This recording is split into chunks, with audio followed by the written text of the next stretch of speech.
Hi there, everyone. I get to talk about a topic that's kind of fun to talk about now. We're going to move into talking about the executive branch, or the president and the vice president. And here I have a lovely picture of most of the former presidents. We're about to add one to this list. Of course, some of them have passed away, unfortunately. George H.W. Bush is now dead, and believe it or not, Jimmy Carter's still going strong. Technically the latest. He was president in the late 70s. But still, great picture of them all together, reminding us about the integrity and the camaraderie and the teamwork it takes to be president of the United States. That all these gentlemen of differing parties and differing views can get together and cooperate. It's beautiful. Anyways, I'm getting off my high horse. So the president's term and salary. What we're going to do is basically talk to you about the office today, and then we're going to talk about what the president has the power to do in later weeks. So originally the Constitution didn't specify how many four-year terms the president could have. George Washington set a long precedent when he served for 8 years and then refused to run for a third term. Now the tradition of serving only 2 terms lasted 150 years. Then in 1940, on the eve of World War II, and again in 1944, during the war, Franklin D. Roosevelt broke the tradition, running for 3rd and 4th term. Now, reaction to Roosevelt's 4 terms in office and concern over too much executive power eventually led to the passage of the 22nd Amendment in 1951. It confirmed that the president would be limited to 2 terms. It also allowed a vice president, who takes over in the middle of a presidency and serves no more than 2 years to run for 2 terms. There are lots of salary benefits. The president actually makes $400,000 a year, and he also technically has $50,000 for general expenses.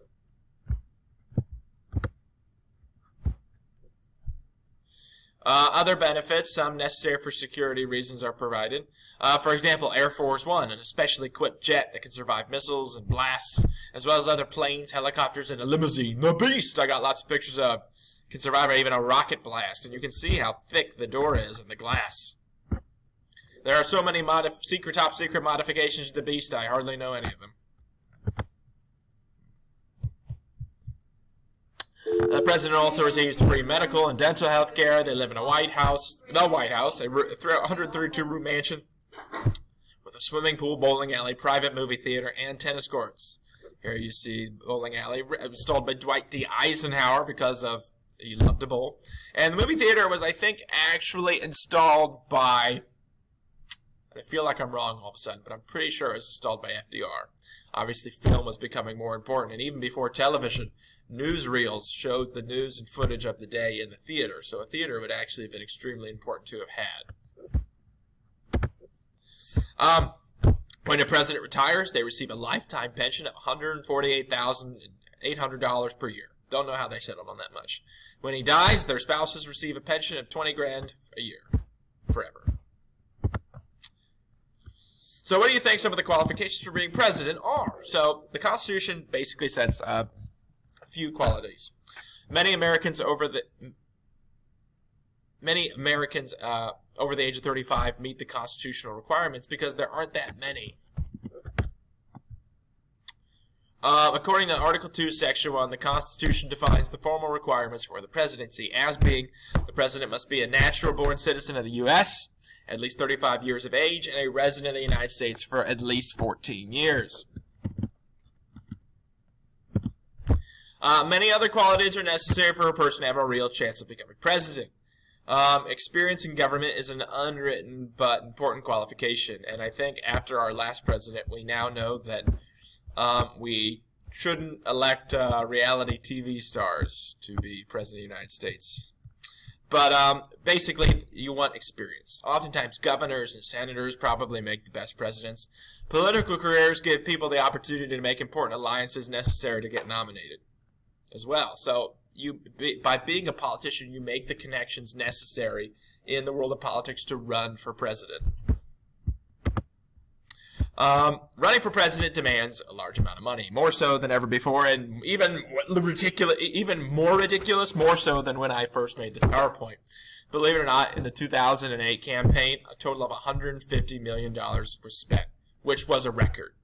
And then that record was broken in 2012 when over $1 billion spent, and in almost 2, I think. And then in 2016 when I think like $7 or $8 billion were spent, and I have absolutely no idea how much spent in 2020, but if I was betting my bottom dollars, I'd say more. And a lot of people have actually talked about establishing some rules to rein in the outrageous expenses, because running for the president should not cost. I mean, running for any public office should not be a multi-billion-dollar experience. Anyways, that's just my opinion. Extremely liberal or extremely conservative candidates have little chance of being elected, and the major parties usually choose candidates who are moderates because they appeal to the middle candidates that could vote either way, therefore attracting more votes. Explained that.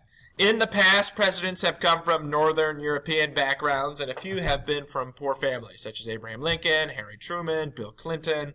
Several have come from wealthy families, such as Franklin D. Roosevelt, John F. Kennedy, and most have been actually from the middle class. Most presidents have been male, white, Protestant, financially successful. 2 different ones are JFK, who was Catholic, and of course Barack Obama, who was African American. So 8 presidents have died in office. 4 were assassinated, 4 died of natural causes. After JFK was assassinated in 1963, the nation realized that the Constitution's rules for presidential succession were inadequate. They enacted the 25th Amendment, which stipulated specifically, without a question, that the vice president succeeds the president of the United States. And this first, well, at least the 25th Amendment first came into play when Richard Nixon resigned and Gerald Ford was later made president of the United States. And also, the 25th Amendment helped establish a line of presidential succession. And you see this listed here. All these people could hypothetically become president of the United States if these people die in here, which is an incredible honor. So, the method for selecting the president was debated at length during the Constitutional Convention and often confuses most unastute political people today. The founders were scared of having everyone vote. It's the truth. They just thought we were all too dumb to select such an important position. And in colonial times, no national news, media, radio, or television existed, so candidates were almost unknown to the voters in general. Some leaders believed that candidates who were popular with the average voter might not make good presidents. After weeks of debate, they set up the Electoral College system, which elected the president indirectly. Essentially, each state legislature would set up a method for choosing state electors. At election time, the electors chosen by their state would meet and cast their ballot for the president. Whatever president receives the most amount of electoral votes wins. If there is a tie in the Electoral College, the House of Representatives will then meet and choose the president of the United States. Voila. So, the impact of political parties. By 1800, 2 national parties had formed, the Federalists and the Democratic Republicans. Each party nominated its own candidates for president and vice president. The parties also nominated electors in every state. It was understood that if chosen, these electors would vote for their party's candidates.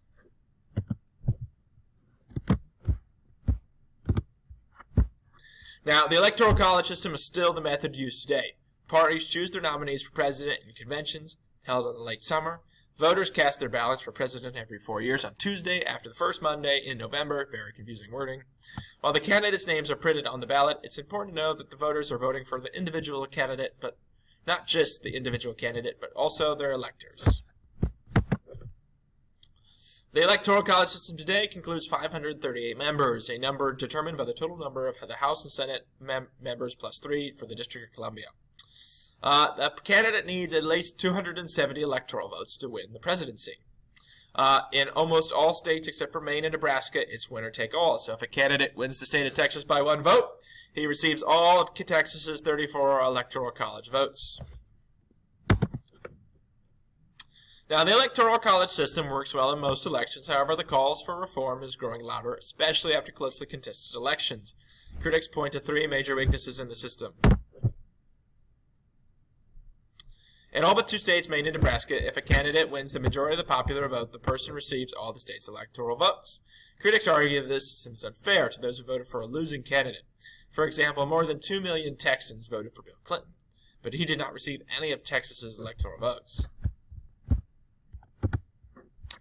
Now, in a winner-take-all system, it is possible to narrowly win the popular vote, but actually you lose the Electoral College, which has happened in the 200-plus year history of our nation really only 5 times, so it's actually quite rare. It happened 3 times in the 1800s, it never happened once in the 1900s, and has actually happened twice in the 21st century.